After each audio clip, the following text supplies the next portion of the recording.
While we're waiting for that. Chairperson John Paul Rea. Present. Vice Chairperson, Mr. Eli Cooper. Present. Miss Sheila Cote. Present. Dr. Curtis Ivory. Mr. Royce Manico. Here. Miss Diana McBroom. Here. Mr. Assad Turfy. Present. Excellent. Thank you, Miss Martin. All righty. If everyone would please rise and join me in the Pledge of Allegiance. I pledge allegiance to the flag of the United States of America and to the republic for which it stands, one nation, under God, indivisible, with liberty and justice for all. Excellent. Thank you to our technical and IT staff for being able to facilitate that for us. While there's a beautiful flag at the entrance of this facility, we didn't want everyone to step out into the lobby to do that.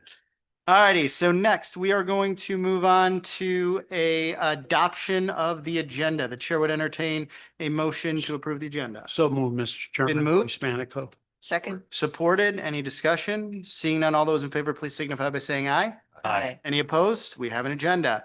Next, Ms. Martin, if we please could have the certification of public notice. SMART will hold its Board of Directors meeting on Thursday, August 28th, 2025 at 2 p.m. at Grosse Pointe War Memorial at 32 Lakeshore Drive, Grosse Pointe Farms, Michigan, 48236. A shuttle for Mac and Maross will run every 30 minutes beginning at 1 p.m. with a projected end time of 5 p.m. The agenda can be found on SMART's website. Members of the public may also submit a written comment by emailing smartboard@smartbus.org, 1 p.m. on the day of the meeting. Requests for reasonable accommodations at SMART require advance reservations. Public comments will proceed as follows. All comments, 3 minute limit per member of the public. Public comments will be received in the following order. Members of the public who attend in person, members of the public present via Zoom, written comments via Zoom. This meeting is open to the public. Thank you, Ms. Martin. Appreciate that. All righty. Next, we're going to move into a batch of minutes that we are going to approve here. If I could please receive a motion to approve the special board meeting minutes dated July 24th, 2025. Been moved? Support. Supported. Any discussion? Seeing none, all those in favor, please signify by saying aye. Aye. Any opposed? Motion passes. Next, the board meeting minutes for July the 24th, 2025. Chair would entertain a motion to approve. So moved. Been moved? Support. Supported. Any discussion? Seeing none, all those in favor, please signify by saying aye. Aye. Any opposed? Motion passes. The next is the Special Board Policy Committee meeting minutes dated August 21st, 2025. Can I get a motion, please? So moved. Been moved?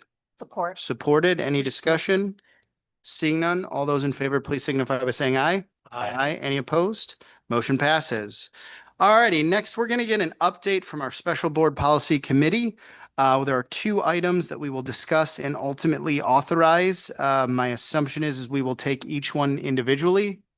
Is that correct? Laura, should we take both of them as one or different for the Special Board Policy ones? 2 individually? All right. So I'm going to hand it over to Committee Chairperson Cote and Sheila, if we could please start the conversation with regards to Policy 9. Yes, so the Special Board Policy Committee met on August 21st and reviewed the authorization to amend SMART Board of Directors Policy number 9. There was discussion and the committee agreed to move it forward to full board. Excellent. And Ms. Cote, just for the record, the recommendation made by the board on this matter is what? And then we'll probably ask that for in motion form. And Ms. Martin, if you. So the amendment to Board Policy number 9 speaks to revisions to the procedure when someone is deemed out of order by the chair. Okay. The amendment to bylaws, changing the term length for the chairperson to vice chairperson from 1 year to 2 years. And the amendment to bylaws, automatic succession of the chairperson or vice chairperson position to the next eligible person from the same county in the event of resignation. And lastly, the amendment to bylaws, removal of the mandate that a special committee may only exist for 1 year. Excellent. Thank you, Ms. Cote. I appreciate that. So what we will do is we will move first. The chair would entertain a motion for the authorization to amend the Smart Board of Directors policy number 9. So moved. It's been moved, Second. supported. Any discussion? Seeing none, all those in favor, please signify by saying aye. Any opposed? Motion passes.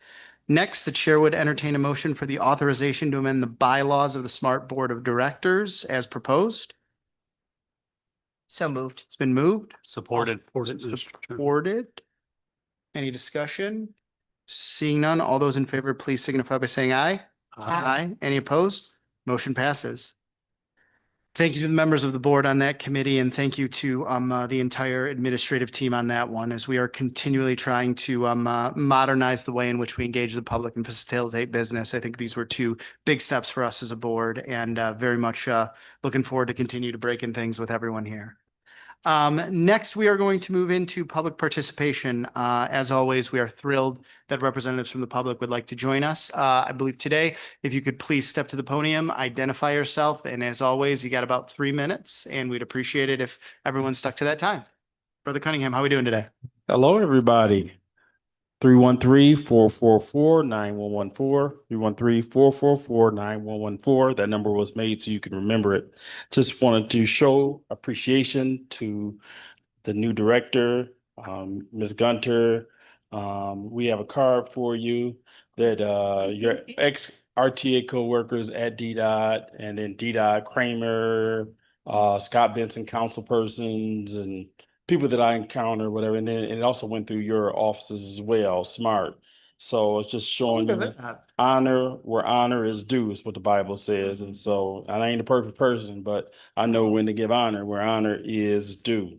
And so this is yours. Thank you, Brother Cunningham.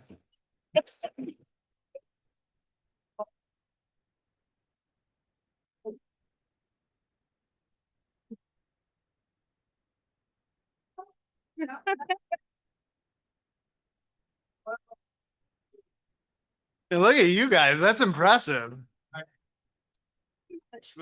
know. I wanted to know, I give out bus tickets at the bus stops. That's all seasons, but the seasons change. I give out ice water and then hand warmers, gloves, hats. It depends on the climate. So I was thinking about paratransit. How, when somebody gives me a donation, because that's how I work, when I get donations, how can I sponsor those taking paratransit?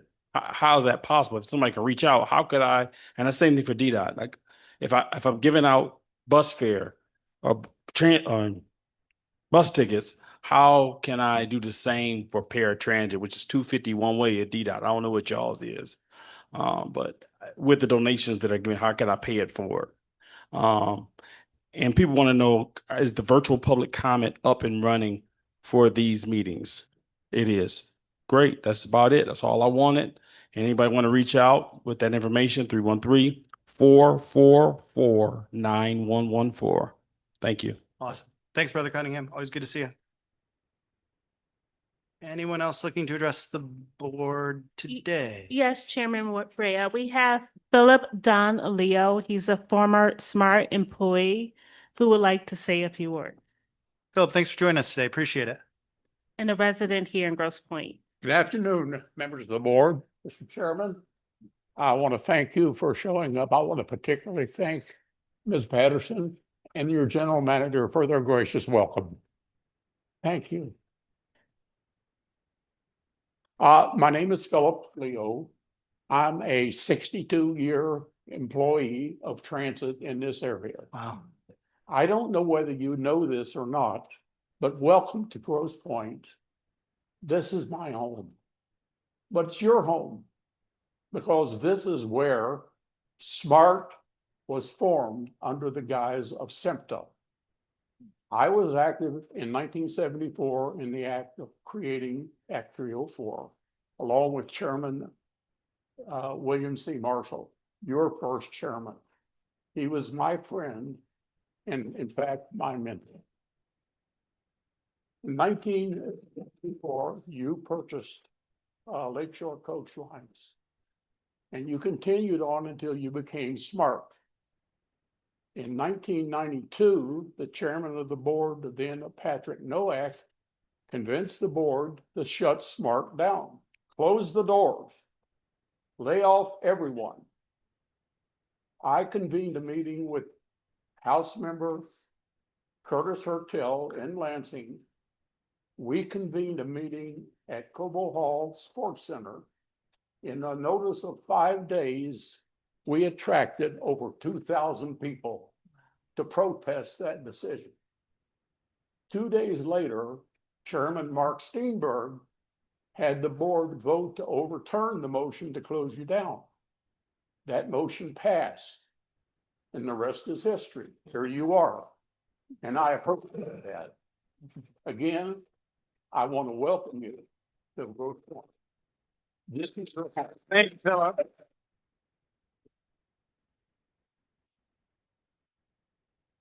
Philip, we appreciate you joining us today. Thank you so much. Any other members present today? Yeah, please sit at the podium. Hi, my name is Kim Moon. I'm a Royal Oak resident and a smart bus rider. Although I drove my car here because I wanted to be on time, which is why I'm here today. When I took the smart bus prior to COVID, the timeliness was semi-tolerable, but I've taken the bus more often this summer and the timeliness has tipped over into intolerable. Literally every single time I have taken the smart bus this summer, the bus has been at least 7 minutes late and sometimes as much as 20 or even 40 minutes late. This is absolutely unacceptable. I don't know how anyone can depend on SMART to go to work or school or doctor's appointments or even a dinner with friends with this timeliness issue. And I complained to my state reps about this and they asked for a response from SMART. And the response was that factors beyond your control, such as traffic and high ridership, are leading to delays. Again, this is unacceptable. These are factors that every transit system on Earth needs to deal with, and yet somehow their buses run on time. So this needs to stop. This is the response of an organization that has given up. And from my experience, this is something that's a top-down attitude. And I know Ms. Gunter is the new GM, and I want to give her a chance, but what's going on right now is unacceptable, and this shrugging acceptable of poor performance needs to stop. Thank you for your time. Thank you, Kim. Appreciate it. Any other members of the public present looking to address the board? Lucas, how we doing? Good afternoon, Mr. Chair and members of the board. My name is Lucas Lasecki. I'm with Transportation Riders United and a resident of Farmington Hills. I wanted to first add my congratulations to Ms. Gunter on your appointment to be the new chief executive of this agency. We at True have great confidence that you'll be a welcome change to this organization. And I really hate to sugarcoat, but there are lots of operational challenges, and we have high hopes that you'll be the right person to lead SMART out of them. The other thing that I wanted to address was SMART's policy, which is currently in force, prohibiting electric bikes and electric scooters from being taken on the bus under vague reasoning for the health and safety of passengers when those things haven't really been proven. And like my friend Nikki here mentioned, that can have pretty nearly devastating consequences when people are turned away from SMART service and instead are forced to bike on dangerous roads. So I would urge the board and staff to conduct a review of that policy and at the very least give the public some solid reasoning as to why that's in force. But in my opinion, I don't believe it's necessary, and I would be very eager to see SMART conduct a review to determine whether or not it is necessary. Thank you for your time and have a good one. Thank you, Lucas. Robert, how we doing, sir? Thank you, Mr. Chairman. Try to keep my composure because it's the slight end of the year for me. But if anyone knows me, good afternoon. Robert Pulowski from Southgate, Wayne County, longtime rider, activist, and at-large member for the SMART Advisory Council. I'm pretty sure the rumors have been going around, but as of today, this is going to be my final board meeting for quite some time. I will be starting classes at Oakland Community College as of September 22nd, to get to new start and new chapter in my life. And I want to thank all of you for the collaboration, the conversations, and the work we have been able to do together on an activist perspective. It's been an honor to be a part of these meetings, share my perspective, and see this board grow from leadership and tons of opportunities and initiatives that have grown for years to come. It shapes our transit system and our community forever. Even though I'll be stepping away for a little bit, attending some of these meetings, I'm not going away. My face will still be around. It won't be on a billboard, but I'll still be here. I'll still be able to continue serving in my role as a SMART Advisory Council member, staying engaged in meetings, events, but also staying engaged in programs that revolutionize the system like the Stop to Stop program. Big shout out to you, Corey, for getting that kicked up and rolling. But it's not just staying involved that I will be here. I will still be around, keeping all of you informed on issues that matter to the system. Transit has always been a passion of mine. It has been seeing my life grow and seeing transit evolve in this county and seeing everybody be able to contribute to change. I personally would like to give a shout out to you, Mr. Chairman, our former predecessor for this board as chair, and all of the members of the board for all of your transparency, your work, and everything you've done to grow this system. I also have to give a big shout out to the staff. We would not be here without them. Their amount of dedication, their passion, and their road to commitment for keeping the system growing is why SMART is the way that it is today. There's a saying, life smart you. SMART is for everyone. And we have gotten to that point. And I believe I recall when Dwight Farrell was brought on, he wanted to revolutionize the system, revolutionize it to the point that we see change. And you are taking on the reins. And I'd like to congratulate you on your role as well. There's this quote that sits with me. I paint my dream, and then I dream my painting. You reverse that. I dream my painting, and then I paint my dream by Vincent van Gogh. I encourage all of you to continue to do the same work. Reach out to advocates. Be that voice for everybody here. Hear our concerns, because we are here for you. We will always support you. And even if I go away for a little bit, transit will always be my passion. I will always still be around. I will be supporting you even when I'm not here, even in my tombstone, if I have to put that blatantly honest. But thank you all, from the staff to the public and to the board. You have revolutionized the system. And I also forgot to give a shout out to you, Ms. Patterson, for keeping this board structured and your leadership and transparency as well. Thank you for everything that you do. And I look forward to staying with you all connected in the future. May God bless you. Thanks, Robert. Appreciate it.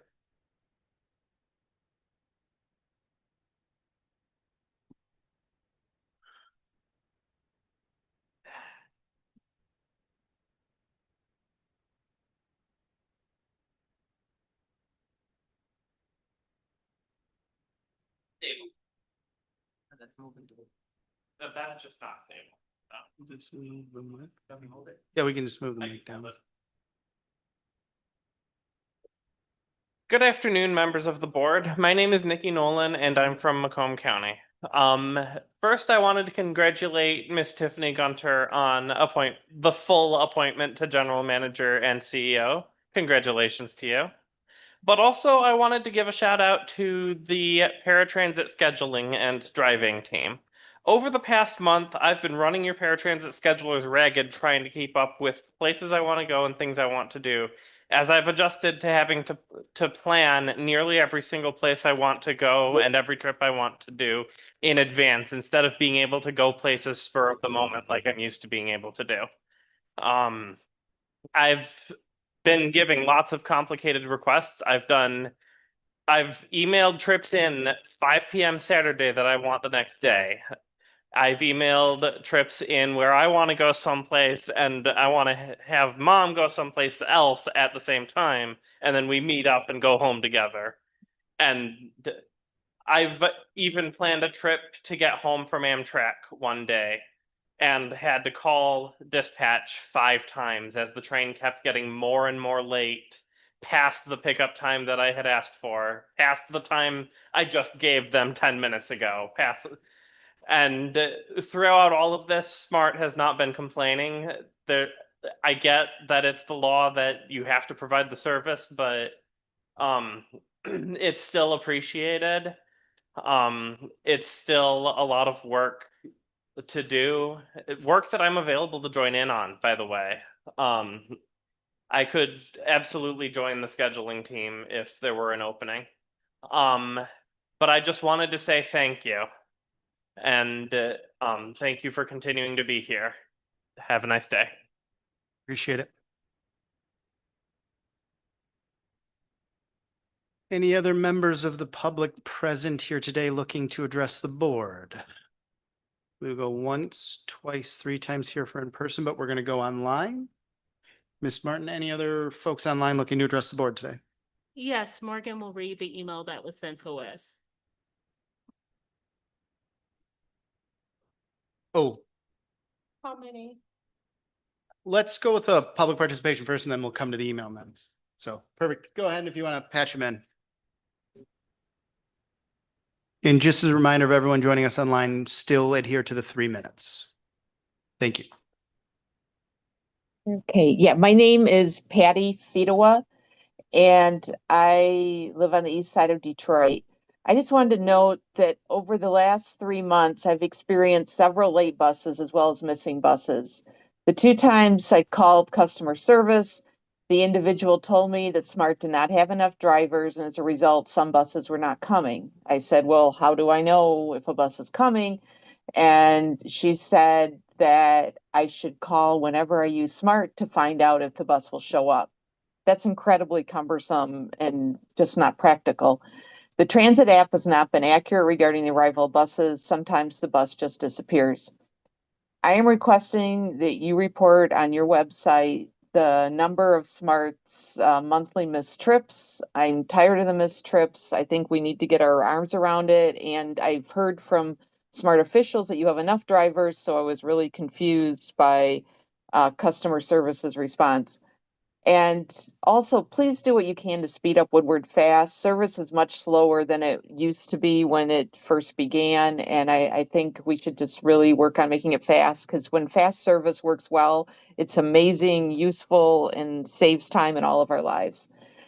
And saying all of that, I just want to say, Ms. Gunter, I am so excited to have you here to improve and expand SMART service, and we are here to help you do it. Thank you. Thank you, Patty. Who's next up online, please?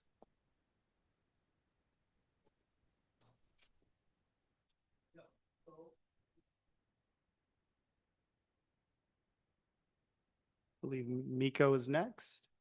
Was that Nico? Nico. Sorry, Miko. Can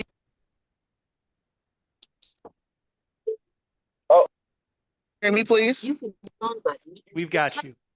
Yes, hi. Yes, D'Amico Williams. I'm an advocate.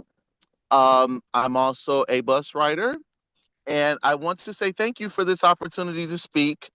And thank you for having this option of Zoom. I am currently at work. I cannot make it. I miss you guys. I will try to do my best to make it to the next meeting. And thank you so much. For this opportunity to have people speak on Zoom. It is totally awesome to be inclusive in the process. Congratulations, Ms. Tiffany Gunther. I am excited as well, and hopefully we can take SMART up to the next level. It is totally awesome to hear that someone that is capable of leadership that is going to lead this company. I do agree with the caller that said that the Woodward buses need to be faster. If they could be accurate on the Smart Bus app, that would be great. And I also want to say if it is possibility that it can run a little bit later. We have some arena workers, and we got off a little later than expected from the Lions game. And we could not get they couldn't get transportation. Hopefully there should be even a campaign for people to ride the smart buses when they're going to the games and to these events instead of driving in downtown Detroit. But hopefully that Smart has established later hours, such as maybe up to 2 a.m. or so, for people to get back and forth from downtown from the big events and for arena workers and people to Thank you, get Mr. home. Williams. Your 3 minutes are up. Oh, thank you. Thank you so much for this opportunity. Thank you for your comments. Appreciate it. Next up online.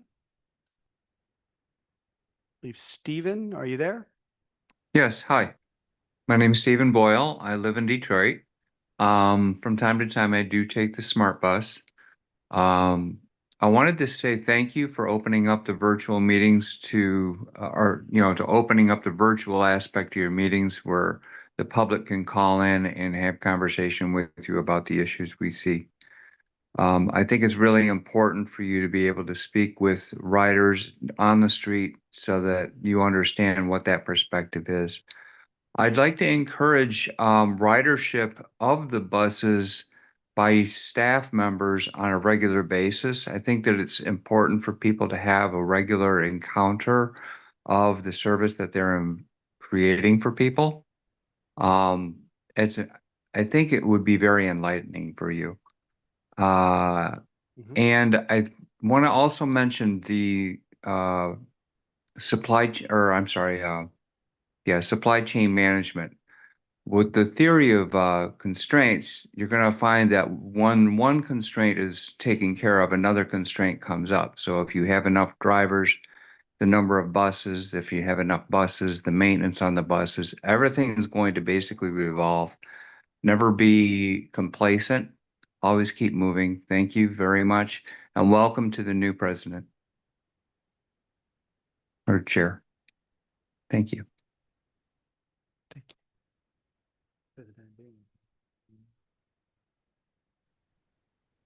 All righty, next up online. Joel, how we doing? I'm doing all right. May I be heard? Yes, please. Thanks. Good afternoon. My name is Joel Batterman. I'm a Wayne County resident and work for Transportation Riders United, TRUE. Congratulations again to Ms. Gunter for becoming general manager. We look forward to working together. I'd like today to again register concern about the process of choosing locations for these board meetings. The War Memorial is certainly a beautiful location, but it's not easily accessible by transit. The closest SMART stop offering midday service is on Kercheval, nearly a mile away, and that Kercheval service only runs on an hourly basis. To get here from Dearborn, for instance, would be a 2.5-hour trip, assuming that all buses run on time. I'm glad that a shuttle was provided from Mack and Ross, but I had no knowledge of that prior to this meeting. Downtown Detroit is the most accessible location by far for the majority of transit riders across the region. And at minimum, SMART should commit to holding meetings along fast routes where there is more frequent service. We believe it's essential for the voices of riders to be heard at these meetings, preferably in person, while we appreciate the virtual option. And we hope that you'll agree.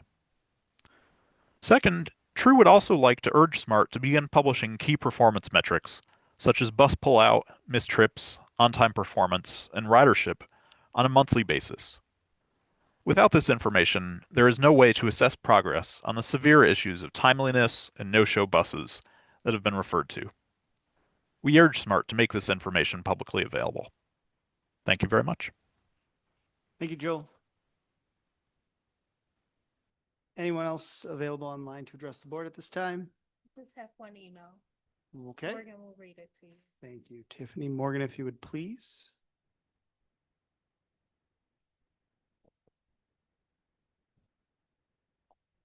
I'm here now. Smart Board of Directors. In March, I made public comments to the board concerning the state of the Smart Transportation Service. Since then, much has not changed. The Smart Bus is still in need of vast improvements to be even considered a viable option for transportation for the public. How can a board of directors make decisions about a transit system they do not even utilize? There are glaring shortcomings at SMART that the board of directors do not know about because they do not use the system themselves. Here is an updated list from my last public comments. The digital boards at every SMART station are static and do not function. You can try to use transit apps to get an estimated time of when the SMART bus is to arrive, but the best way is to call SMART's customer service. The fast bus is never on time. This causes issues when riders are trying to make transfers at other SMART stations. It causes them to be late or use more financial capital. How can regular local smart routes consistently beat fast ones to the same exact stops when they stop more frequently? Since more riders cannot count on SMART, they have started bringing other modes of transportation, such as scooters, bikes, skateboards, skates, etc. When attempting to board the SMART bus, there are not enough slots for these items, and some riders are not even allowed on the bus. SMART needs to accommodate additional riders. SMART only allows for 2 bikes per bus unless it's double, which allows 3. They need to modify the buses to allow more bikes, scooters, and skateboards, especially when SMART cannot commit to their own made pre-planned schedules. Advertise Wi-Fi on their buses, and there is none. We've witnessed SMART drivers rush special needs customers because they were behind schedule. The SMART board of directors needs to actually ride the system and experience the issues firsthand. Otherwise, everything is swept underneath the rug and nothing changes. They need to hire someone who knows how to plan and maintain a transportation system and use public transit. Otherwise, people are going to start to request their hard-earned tax dollars to be used on a transportation service that actually serves the public and its people. What actions are the SMART Board of Directors going to make and actually implement to resolve these ongoing issues? And this comes from Michael Willard. Thank you, Morgan. Appreciate that. Any other comments to the board today via public participation? Going once, twice, 3 times. We will close public participation. As always, we want to thank everyone who has elected to join us today, both in person and virtually. Always a pleasure to discuss and highlight a number of the shared initiatives and priorities that we have to continue to support the system. Next, we are going to move on to the chairperson's report, and I'm always hesitant to do this because the less that I talk, the more that we get done as an organization, but there's a couple things I do have on the docket today. First and foremost, I just think it's really important to welcome back our good friend Royce Manico. Royce has been a steadfast champion for many, many years on this board. And as Royce has been juggling some things, it's always great when he's at the table because when we break things, he can always bring us back to a steady foundation. So Royce, welcome back to the fun. Thank you. Also want to shout out a few initiatives that have been percolating with members of this board, as not only we've been going through a leadership transition, but ensuring that we are engaging the community in so many different ways. First and foremost, I want to applaud the efforts of Assad over in Wayne County. Not only has he's continued to work with Dr. Ivory and Executive Evans and the entire team over in Wayne to continue with their community engagement. Just before this meeting, we got an update that over 30 communities have been engaged in visiting sessions with regards to the Wayne County millage, and I think we're making incredible headway there. So tremendous amount of credit to our friends and partners over in Wayne County, as this will be a monumental moment to not continue to grow the system, but to bring more community voices to the table on that side. Our friends in Oakland County were able to facilitate another wildly successful Dream Cruise.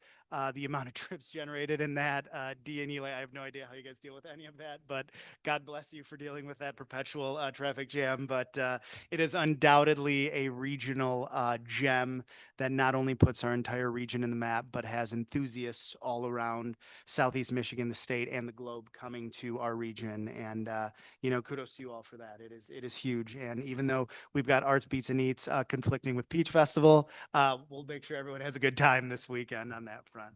I also want to thank my board member friend, Sheila Cote from Macomb County. Sheila has been doing an exceptional job in engaging our community providers, as we're not only looking for modern ways to not only ensure that additional resources are seeded into those programs, but that is dovetailed beautifully into some ongoing negotiations and conversations that we're having with the Macomb County Board of Commissioners and a number of our chief elected officials around Macomb County, as we not only hope to dovetail the productive conversations in Wayne County to additional successful millage campaign in Macomb County. We are all incredibly appreciative of the foundational work that our friends in Oakland have done with their millage, and realize that it is our continued charge to ensure that we illustrate the impact that the service network currently is having on all the residents in Southeast Michigan, but continues to be a value add and uphold the public trust in every arena. And while sometimes we have to understand our responsibilities to continue to ensure the effectiveness of the service day in, day out, it is also a collective task that we have to ensure that those generational investments are made so we stabilize the system today and ensure it grows for the future. So I think that's a really, really big one on that front. And then the last thing just from my front, Again, I just want to again thank the advocacy community for their continued and their positive engagement. Just this week, having an opportunity to meet with Joel and Petra, not only on some things that True are doing across Southeast Michigan, whether it's looking at mobility options in rural areas and some grant opportunities that might be coming down, but we as a board are here to engage and discuss any and all opportunities that would be out there to continue to advocate for SMART. And also, if you ever want to feel insecure, look at a giant picture of yourself as you're addressing people right behind me. This is like, I feel like I'm Inception right now. It's just like, never knew my forehead was that big. Thanks for the heads up, everybody. With that, I will yield the remainder of my time to Ms. Gunter for an update from the general manager. Tiffany, how are we doing today? Doing great. Thank you so much, JP. Thank you for the heads up. I'm gonna keep my head down. As I go through this. I have a presentation, so I don't have to see myself. Good afternoon, everyone, and thank you for that. Just want to take a moment to acknowledge some of what we heard in the public comment today with respect to our on-time performance and not meeting the expectations of our riders. One of the items I've heard urged most strongly is that we need to be on our system, riding the system, and experiencing what others are experiencing. I can assure you, I don't think there's anyone more annoying than myself on a bus throughout the week. And our executive vice presidents are also now riding the system along with me. We're going out. We're not just riding to a stop where we know what bus is going to arrive. We are testing the system. And I too know what it feels like to be passed by or to have a bus disappear on the transit app. It is maddening, but it is also very inspiring and motivational for us here at home to experience that. But I also want to note that it goes beyond that. It's not just being on the bus. It's being there at morning pool at 3 a.m. It's being there at 10 p.m. when the buses pull back into the garage to ensure that there is maximum efficiency. We are looking at optimizing our system. And so your concerns are heard and they are being addressed. I'm not going to ask you to forgive us or give us time. We are pushing at as fast as we possibly can to get those things resolved. And in this report today, you'll hear some of the challenges that do prevent us. I heard Mr. Boyle earlier say, you know, the theory of constraints is when you fix one thing, you got to fix another. And you will hear that as we go over these next couple of slides. So let me jump right into that. Before I do that, though, Phil Leo, thank you so much for that history today. What an inspiration to be in the very seat of where this all began. I know you do, and I can't wait to hear it. Don't leave before this is over so we can talk some more. But I do want to jump into this because I don't want to take too much advantage here with the podium. SMART in May welcomed the Federal Transit Administration for a week to conduct their triennial review, certification review of our system. This is a review that occurs every 3 years for any transit provider that does receive federal funds. This site visit involved many meetings with every department to review compliance with our federal requirements. And we received their findings on July 25th, just a month ago, following the day of our last board meeting, and plan to share them along with the board and an action plan to address each of those issues that were cited. But we want to make sure that that action plan is to FTA satisfaction. So this document will be emailed out to the board and can be brought for discussion in our September meeting. In summary, the deficiencies that were identified were in the following areas: technical capacity related to subrecipient oversight. I'm still on the last slide. Thank you. And particularly our partnership with Lake Erie Transit. We didn't have a clear definition of our relationship with them, which caused some confusion with the FTA. And so the procedures are written for that and the agreements are being developed now. There were issues with timeliness of our financial reporting and submissions with respect to finance and DBE.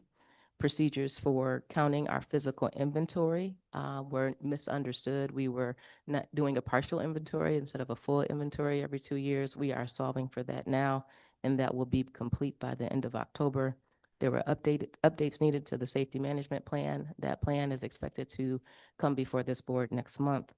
There were issues with our spare ratio. We began In our discussions at 66% spare ratio and the allotment is 20% spare ratio, that's the number of additional vehicles you can have over your peak requirement. We're in the process of requesting a waiver and can expect some advancement in that plan. You'll hear some good news coming out of our administration regarding our plan to reduce that spare ratio while still maintaining the number of vehicles necessary to expand service with smarter mobility. And lastly, and I think really critically important now that we saw for the operator shortage, is our preventive maintenance program improvement. Right now, we are currently 40% on time with our PM programs. The requirement is 80%. Trust me, I will be the first to tell on myself always, because I don't like it when other people do it for me. We know that this is not acceptable. As you are aware, we went through a fleet assessment just over the past couple of months. It's come to completion, and we are beginning to roll out the recommendations from that plan and intend to improve our PMs quickly. We do have 1 year that we are going to be under observation where we have to submit those quarterly reports to the FTA for them to consider us back in compliance. So we recognize the need to tighten our policies and procedures and ensure consistent adherence with FTA requirements. The key takeaway from me and for the leadership team is that all of our teams require more discipline. And that is something that we are going to take very seriously as we move forward. We look forward to sharing the progress we're making and resolving these issues during our September meeting. There is no letting up off the gas pedal for that. Next slide. Just recently, August 18th through the 20th, our team, many of us went to Crystal Mountain and participated in the Michigan Public Transportation Association's annual conference. This conference brings together over 150 transit leaders from MDOT, FTA officials, and industry partners. The event featured keynote sessions, breakout discussions, and a very robust vendor showcase where we even had one of our vehicles brought up from Hoekstra that everyone wanted to know about. And so that was really good to see.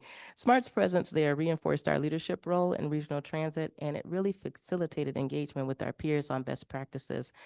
Danny's not pictured here because he was in, he was on 3 panels while we were up there at Crystal Mountain. So he was always in the conference room somewhere sharing best practices on innovation and policy advocacy with our peers in the state.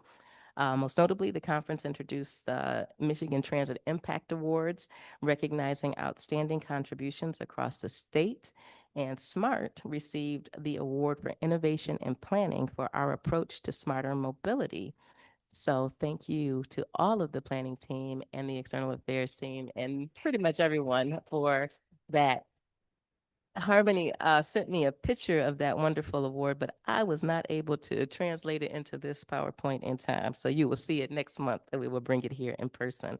And then lastly, Harmony Lloyd, our Vice President of Planning and Innovation, was appointed as President of the MTA Board during this conference. So we are very proud to see that her leadership continues to flourish and that her engagement, especially on these policy issues at the state, we are at the table in every discussion.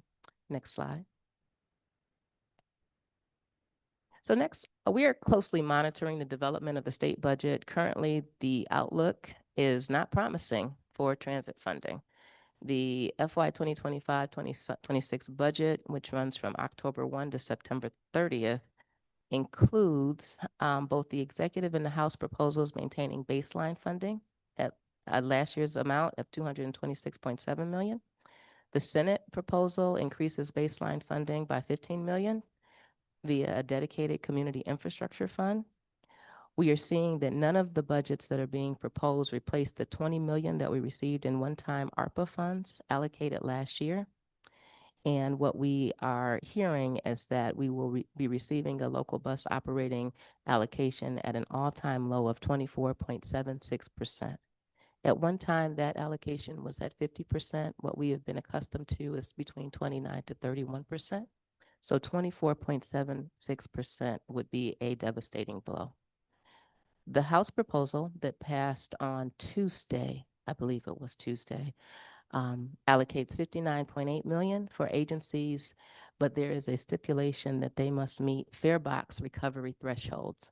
The threshold that's required for any agency serving 100,000 people or more is 10% or greater.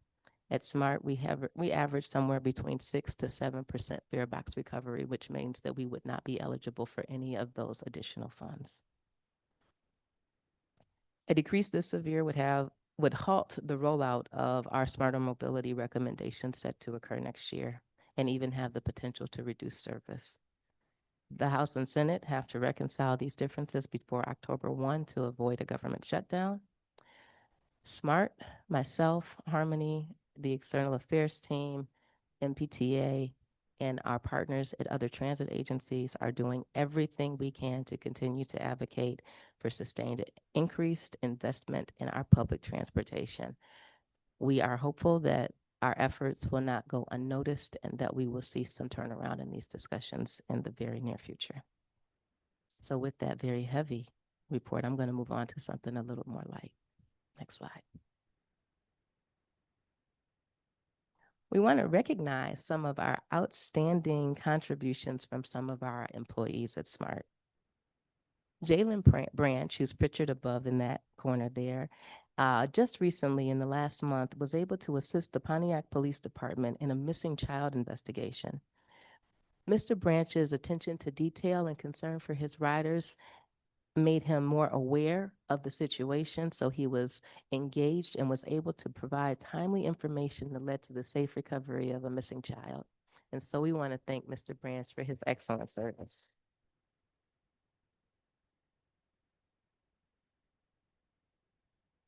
And next is Sean Atkins, pictured below Mr. Branch. And during the Dream Cruise, he was earning public praise on social media because he helped one of the attendees find a missing cell phone in all of that chaos. He was patient, he was helpful, and that person has been online praising Mr. Atkins for his great care and customer service. So much so it ended up on my timeline, and I was like, what's that? And so we're happy to acknowledge him today as well. Their actions reflect SMART's commitment to service and community. There are so many more stories like this that happen every day. These just happen to be the ones that came to us for this month. We're going to be working to acknowledge this great community work every time we have a board meeting. Next. We launched Smart Spaces this past month. Smart Spaces is an initiative in partnership with H&TB, our consultant, to improve over 5,000 bus stops across Metro Detroit. It's something that we've been talking about for some time, and it is finally kicked off. Smart Spaces, the spaces stands for Help Me Harmony, safer places, accessible communities, and effective stops. Thank you. I got it. We're going to be updating stop inventory and amenities such as shelters, benches, and signage. We know that those improvements is what the public really appreciates in respecting our passengers that use the system. We'll be auditing accessibility for mobility device users as well. And this project kicked off with a ribbon cutting at a new shelter in Wayne at Michigan and John Hicks, just outside of the Ford plant. And it was a great day there. We were there with Mayor Raisa and the city manager, and it got some media plug as well. So shelters do matter, you all. Next slide. All righty, I'm going to speed this up just a little bit. I'll say this. SMART maintained a very strong presence across Southeast Michigan throughout the month of August. I don't think there was a community event that was held that one of us did not attend across Wayne County. You'll see the picture there. What I'll highlight here is that we did receive an award. Paul Johnson, our Wayne County ombudsman, was honored with the 2025 Trailblazer Award by the Disability Network for Wayne County. So he received that on behalf of SMART. Thank you, Paul. And then in Oakland County, we can move to the next slide. you can see there is we had so many volunteers. We actually didn't fit in our tent. So we had to send people out to encourage them to come over and spin the wheel for some smart swag at the Dream Cruise. And we have been very active there. I participated recently in the Coulter Cup golf fundraiser sponsored by Oakland Thrive. And I had a pretty good day on the links with the good folks in Oakland County. And then last is Macomb County on this list. What I would tell you is what I'm able to capture in this PowerPoint really isn't representative of what this team is actually doing. It is too much to put on a slide. We are truly everywhere. When I say we had a great day with the Macomb County Chamber for their annual meeting, that's a picture of us there. Before the meeting got started with folks from Chesterfield Township, the head of SEMCOG, Amy O'Leary, and Tom Simon, his city, New Baltimore. Thank you. New Baltimore. We had a good time that day talking about policies and moving Macomb forward and how transportation can be an integral part of that progress. So with that, I'm going to remind all SMART board members that you are invited to our first annual bus operator rodeo is what they call it officially, on Sunday, September 7th, where our operators will have the ability to showcase their skills in a series of challenges, with the winner advancing to the international competition. So that means we get to participate on the APTA stage for our drivers. We know that we have some of the best in the business, and we're looking forward to that competition. And your support would mean a great deal to our team. So with that, a couple quick things that are coming up in the next month is we have the True Gala, September 25th. I believe is the date. So if you're able, participate and support True in that. We have the Move America conference coming the same day, I believe. It's going to be and what else? And our board meeting is also that day. So that's going to be a fun day. All righty. With that, I am going to hand it back over. I apologize for the lengthy nature, but we have been very busy this month, Mr. Chairman. I didn't want to not acknowledge the work of our team. The last thing I'll add is that we did begin our contract negotiations this week. HR has been working tirelessly. I think Tiana may be sleeping in the back there because they have been having long meetings with each of our bargaining units to set the tone for how we are going to get through this. And our goal is to be complete with those negotiations by December 31st before the contract expires. Thank you. Thank you so much for the update today. Really appreciate the insights and your thoughts on not only the triennial review and some of the corrective action elements on that side. The other thing that I think is absolutely incredible is the commitment from all levels of staff with regards to engagement in each one of the communities we serve, which is just a testament to the way that we're approaching our work here at SMART. So any questions, comments from members of the board? Question, Mr. Chairman. Yes, Mr. Manico. The percentage decrease, now, was that urban funds? Yes, that is Okay. for Now, that is for urban firms. as I remember, there are two pots. One is the urban, which is supposed to be funded at 50 or 60%? It at one time was funded at 50%. 50%. And the rural is at 40%? I don't believe so. 60. Okay. Yeah. Because that has an impact on like your transit, and we're Absolutely. always been concerned about those numbers. Now, as my memory, is it Act 327 that sets those percentages? 51. Act 51. Okay. So they have for a long time shortchanged transit. Yes, indeed. We do believe that these lobbying efforts will not go in vain. That is our hope. Excellent. Any other comments from members of the board? Seeing none, we will move on to board briefings. We're going to get a quick update here on the adopt to stop briefing and then the quarterly ridership route. Corey, I believe you're coming up first on this one. If you give us a little bit of heads up, and then we'll get moving. All right. Thank you, Mr. Chair. Good afternoon, members of the board. My name is Corey Rowe. I'm the Public Policy and Planning Coordinator here at SMART. I work under Harmony Lloyd in the planning team. And I just have a brief update on the Adopt to Stop program. So there is a slide deck, I believe. Now I can just go, it's totally fine. Okay. So this program was originally started in 2017. It was briefly put on pause due to COVID in 2020 and 2021. we're now bringing this back and have been working on that effort since the beginning of this year. And what this program is this is essentially a community maintenance program for our 5,000 bus stops across our system.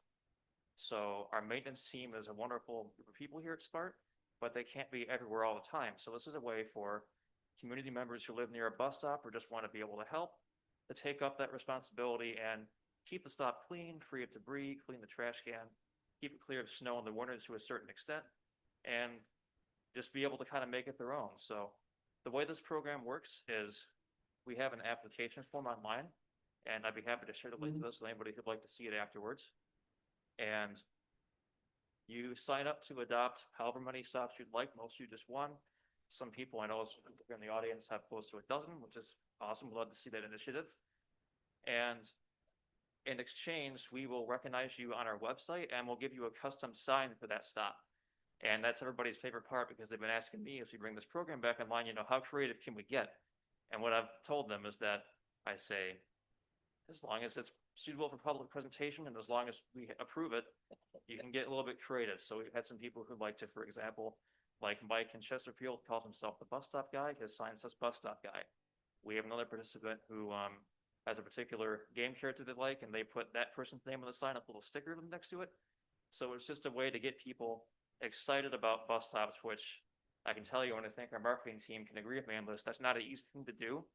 And this program has managed to do it. So we're very excited to see it back up and running. And if anybody has any questions, I can tell you actually. So what we give the people who want to adopt a stop, we give them trash liners for the garbage cans. We give them trash grabbers for the ground around the shelters and such, push brooms, snow shovels in the winter. So for larger clearing, we do push that onto the municipality to the actual roadway, but for the actual bus stop itself, we provide shovels if they want to take that up for themselves.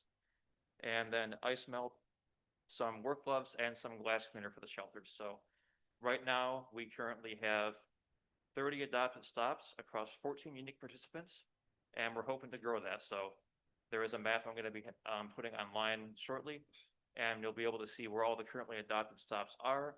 We are looking for more. So we have 3 counties, over 5,000 stops. There is plenty of room for anybody who wants to help. And with that, I'd be happy to take any questions. Corey, thank you so much for the update today. I know this has been one of the initiatives specifically in our community where we're trying to figure out more dynamic ways to engage the public to really ensure that these stops are not only the front doorstep to our service, but integrate beautifully into the communities that we serve on that end. So appreciate your advocacy on that. And undoubtedly, we as board members will circulate this information. That's whether it's with other representative bodies in our community, but also with other transportation service agencies like our Department of Roads and those that run our sidewalk program. So thank you so much. Any questions? Chairman? Yes. Just for the record, the PowerPoint presentation for both presentations and the board briefings are included in the board book and the board packages. Thank you so much. Appreciate that. The chair would entertain a motion to receive and file. So moved, Mr. Chairman. Been moved. Any questions? Seeing none, all those in favor, please signify by saying aye. Aye. Any opposed? Motion passes. Thanks, Corey. Appreciate it.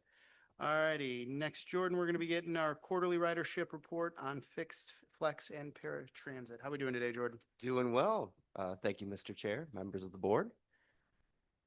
Oh, paratransit. Do we have fixed route? I know we have a lot of charts and numbers and we like to. Thank you. Well, I'll just go ahead and start here. I don't have all the numbers in front. Nope. DeAndre says he's got it.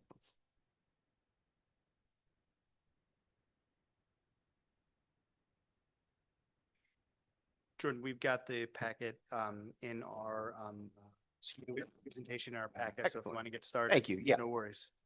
It's always great to have a visual, but the second calendar year quarter of 2025, we saw more than 1.8 million passenger trips on our fixed route services. That's more than 14,000 than the same period last year, over and above. We saw a slight drop in May, but we investigated that a bit and found that there was one fewer weekday of service in May 2025 versus May 2024.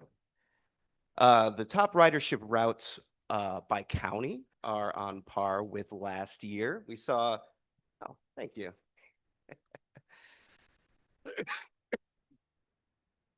Corey, if I can add a note really, I'm Yeah. sorry, Jordan, can I add a note really quickly? Sure. Jordan was doing that from memory up until this moment. So I just want to make sure we acknowledge that. Well, I've got a few notes here, but not a visual. So 261 Fast Michigan, our highest ridership route in Wayne County. We're looking at about 35,000 riders over the quarter. Fast Woodward, we saw an increase from last year up to about 70,000 riders for the quarter. And 560 Gratiot Local, about 73,000 riders for the quarter. And I also wanted to just take a moment to comment on a couple of the new routes that we implemented last year.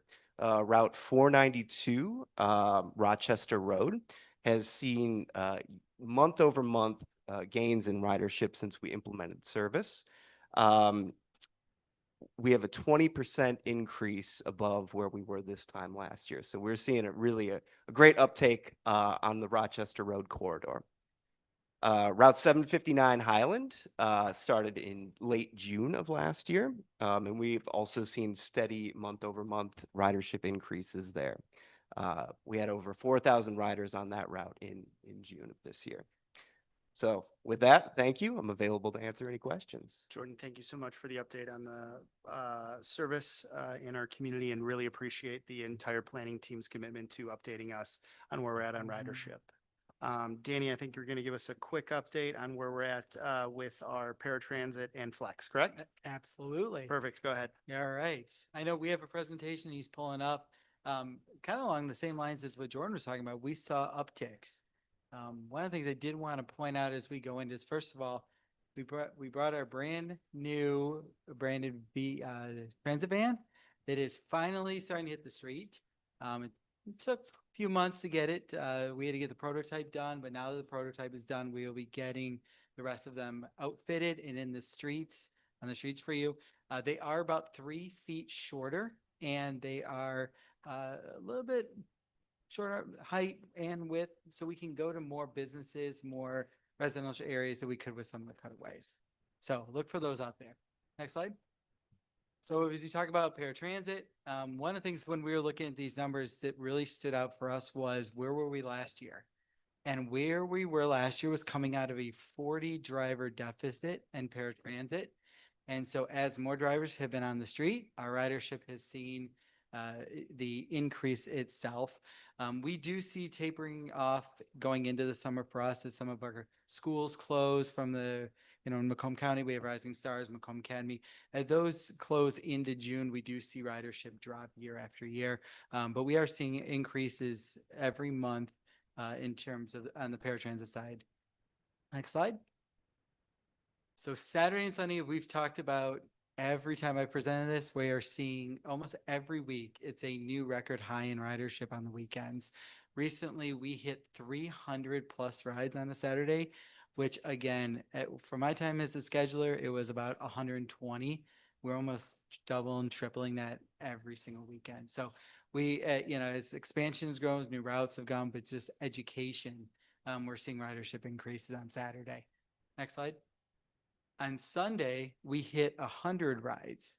So the average 2 years ago was about 30 and 40. And so again, we're doubling that ridership and seeing growth. You can see in June, the biggest disparity between these year after year, and that just continues to increase almost every week. Next slide. So this is our total passengers. Again, quite a big difference, even in the month of June with the schools closing.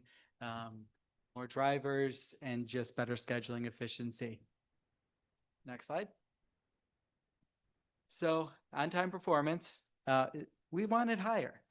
And so when we were looking at this and looking at actual trips of what the impact has been, board would probably not be surprised, but 696 has kind of been the biggest thorn in our neck this year.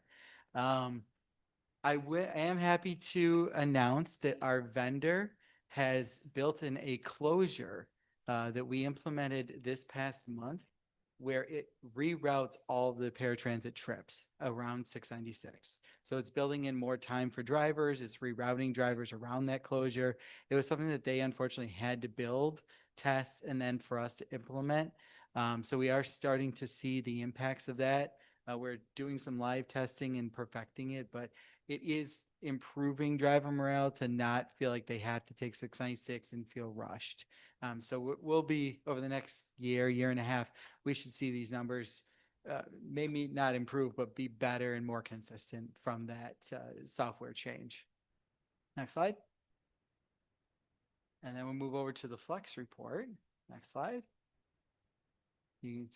We wanted to update some of the pictures and just show some better ones. Graphics and marketing team has really done a good job getting us some new photos. Next slide. So Flex, we did see a bit of a decline in ridership. However, in July, we hit a 32,000 ride peak. So while we have seen a decline, we are still increasing year after year. Some again, you see trending down going into summer, and we've seen that with most services. And so, and we're seeing the increase year after year is more important. Next slide. Our average pickup ETA is remaining nearly consistent over the 2 years. Next slide. Our utilization is actually going up, right? So we are handling more riders per hour of service. We're seeing balancing on trip distance that we'll look at, but we are seeing growth. Pontiac recently in the last month hit 3 rides per hour as an average, which is our goal going into this was 2, and we're beating the goal of our KPI by a ride per hour. Next slide. Average ride distance is shockingly consistent, about 4.5 rides across. Pontiac tends to have the longest rides, about 5 on average, where the other zones, even Hall Road, are a lot smaller and shorter trips. Next slide. And our cost per ride is actually dropping. So even with the new contract and higher cost per hour, we are seeing more efficiency out of this service. I believe that's the last slide, if I'm not mistaken. So with that, I'll entertain any questions from the board. I would also like to say, Ms. Cote, it was a pleasure the other day to have the roundtable on how we can improve senior transportation. So thank you for hosting that. Danny, thank you for your involvement in that and for all the information provided to the board here today. If there are no questions for Danny, the chair would entertain a motion to receive and file. So moved. Been moved? Thank you. Supported? Any discussion? Seeing none, all those in favor, please signify by saying aye. Aye. Any opposed? Motion passes. Apparently I forgot to speak there. Alrighty, next we are going to move into new business. Just a few quick items that are on the table today. First, we will discuss a resolution for approval of Disadvantaged Business Enterprise Program Manual Amendments. Bonnie, how are we doing today? Good, how are you? Doing good. Ms. McKinney cannot be here today, so she asked me to do the overview as our department also reviewed this. The first one up is the DBE manual. Just some minor changes. They needed to be enacted due to some changes at the federal level, and increase in funding, and also to add Keisha McKinney as our new, I always get her title wrong, so let me make sure I have it right. Vice President of Strategic Initiatives. And she will be handling both EEO and DBE under this role. Happy to answer any questions. Bonnie, thank you so much for the update on that end. Chair would, If I may, Yeah. it was brought to my attention earlier that also in that document, we need to update the organizational chart and the signature line to reflect my role. Excellent. Thank you for that, Ms. Gunter. Any discussion from the board? Seeing none, the chair would entertain a motion to approve. So moved. Been moved? I'll support it. Been supported? Any discussion? Seeing none, all those in favor, please signify by saying aye. Aye. Any opposed? Motion passes. Next, Bonnie's going to talk about a resolution for approval endorsement of SMART amend equal employment opportunity policy. Bonnie. Correct. Again, this is mainly some language changes to update based on some federal executive orders and some law changes. It is now using the language which states race neutral, which is actually both in the EEO and the DBE. And it also names Keisha McKinney as our new EEO as part of her position. Happy to answer any questions. Again, you'll probably see these being updated as changes happen at the federal level. We will update the policy as we go forward. Thank you so much, Bonnie. Appreciate the update on that one. Chair would entertain a motion to approve. Been moved? Supported. Any discussion? Seeing none, all those in favor, please signify by saying aye. Aye. Aye. Any opposed? Motion passes. Thank you, Bonnie. Appreciate it. Next, Jordan's going to come back up. We're going to discuss a resolution for approval of the fiscal year 2026 Unified Work Program budget and local match. Jordan, welcome back to the party. Thank you, Mr. Chair, members of the board. Staff recommends board approval of the resolution authorizing the general manager to execute a project agreement with SEMCOG for an FTA technical studies grant, and that a local match is available. This grant is commonly known as the Unified Work Program. This is an annual grant SMART receives from SEMCOG that allows us to conduct planning activities throughout the year. The grant provides funding for staff to conduct ridership studies, service development, and funds a small portion of staff salaries to work on projects like the Smarter Mobility Study, the Smart Spaces Transit Infrastructure Project, and the Fleet Transition Study. It also provides salary support for scheduling, data collection, and reporting. The grant is $389,500, of which SMART's 18.15% match is $70,694 and has been included in this year's budget. This is the same amount as last year. I'm available to answer any questions. And we also appreciate the partnership with our friends over at SEMCOG to continue to provide us with some of these dollars on the planning and unified work program. Chair would entertain a motion to approve. So moved. Been moved? I'll support it. Supported. Any discussion? Seeing none, all those in favor, please signify by saying aye. Any opposed? Motion passes. Thanks, Jordan. Thank you. Appreciate it. All righty, next we are going to go to 12D, a resolution for the authorization of contract amendment number 1 to increase funding for heating, ventilation, and air conditioning, preventative maintenance, and repair services. Mr. Byrd, how are we doing today? Well, good afternoon, Mr. Chair, SMART's Board of Directors. It is the recommendation that the board adopts the attached resolution authorizing a contract amendment for increased funding for heating, ventilation, and air conditioning, preventive maintenance, and repair services with Johnson Controls, to increase funding at a cost not to exceed $80,000 for the base 1-year contract ending December 31st, 2025, and to increase each option year by $80,000 for a cost not to exceed $264,000 for the base year and a total not to exceed amount of $792,000 for the 3-year period. On October 24th, 2024, the SMART Board of Directors awarded a contract to Johnson Controls for heating, ventilation, and air conditioning systems, preventive maintenance, and repair services. This contract has a 1-year base period valued at $184,000 with 2 additional 1-year options that SMART can exercise at its sole discretion. Each year is also priced at $184,000. The base year is set to expire on December 31st, 2025. Most of the rooftop units serving our buildings have exceeded their manufacturer's life expectancies, which are typically 20 years. As a result, servicing and maintenance these units has become increasingly expensive and less efficient as we strive to extend their use for another cooling and heating season. The request for additional funding is based on the unforeseen repairs and rising costs of parts and service. For these older units, technicians also need to perform multiple repairs during a single service call, resulting in higher labor costs. This amendment will increase funding by amount not to exceed $80,000 for both the base years and additional option years. As a result, the total funding will not exceed $264,000 per year, as a cumulative total not to exceed $792,000 over the 3-year period. Any questions? Mr. Byrd, always appreciate the update, and undoubtedly, as the entire team has been analyzing all of the operation in each one of our core service centers, it has been discussed that the HVAC complexities have definitely risen to the priority list, not only from the operations team, but also from administration. So recognizing undoubtedly we want to continue to make strategic investments, obviously a figure that is a little hefty, but undoubtedly it will be a monumental relief to the rank and file personnel that occupy those buildings. Yes, Are we pretty confident that Jocelyn Control can get rolling on this one lickety split? yes. Excellent.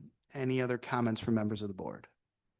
Eli? Mr. Chair, this specific issue is of keen interest.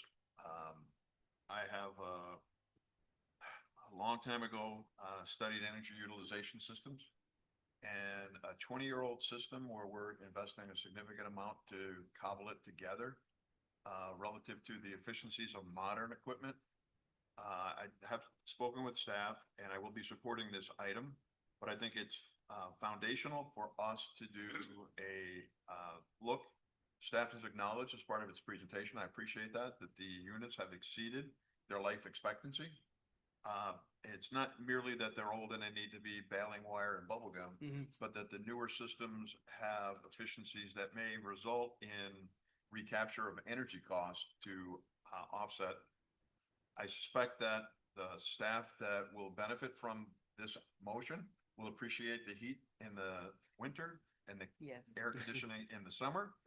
But that we as an organization need to work with our staff to get a full view of our energy systems utilization and move forward in a more comprehensive way so that we get out of the mode of stitching together with maintenance repair contracts and have equipment that we can rely on and invest our resources in delivering the quality services that our riders are requiring.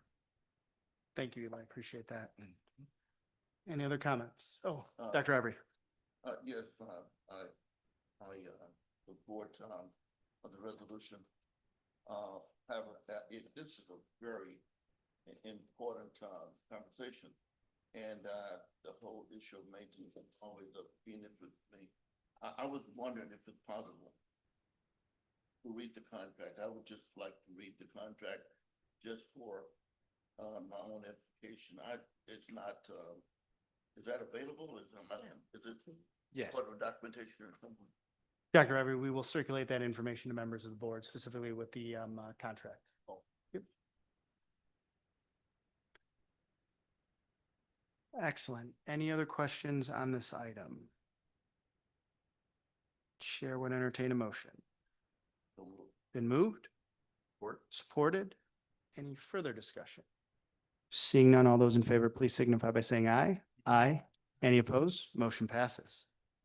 Next, we will move on to a resolution for the authorization to award a contract for antifreeze grease, gear oil, and windshield solvent.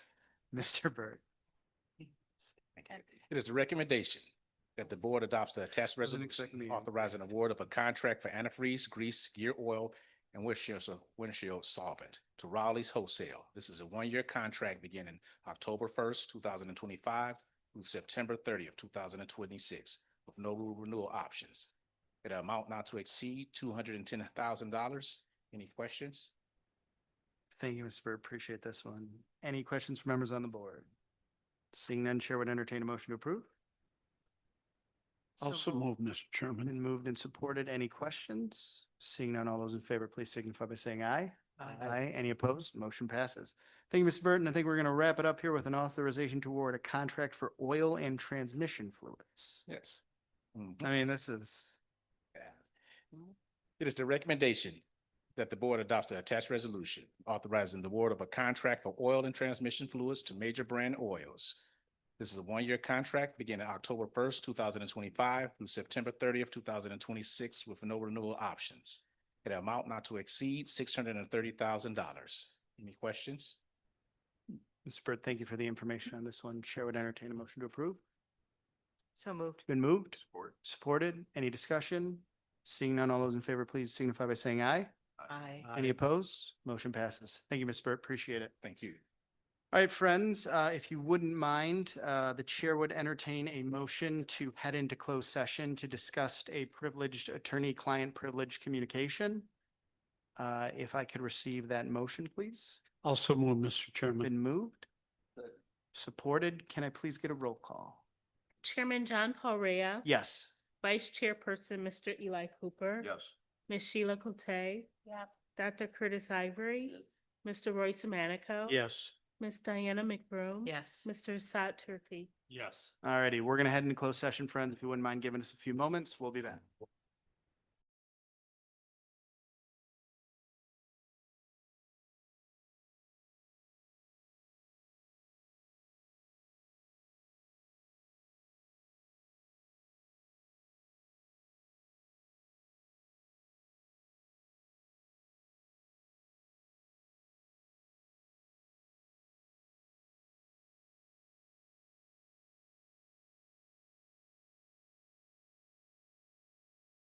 We are back. I will gavel back into open session. Thank you for everyone for hanging out with me.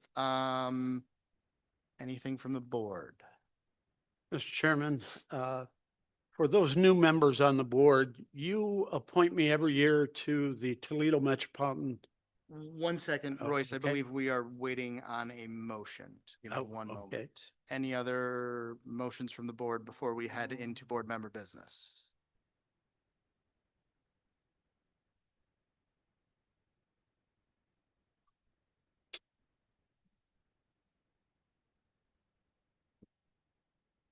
Oh, so the chair would entertain a motion.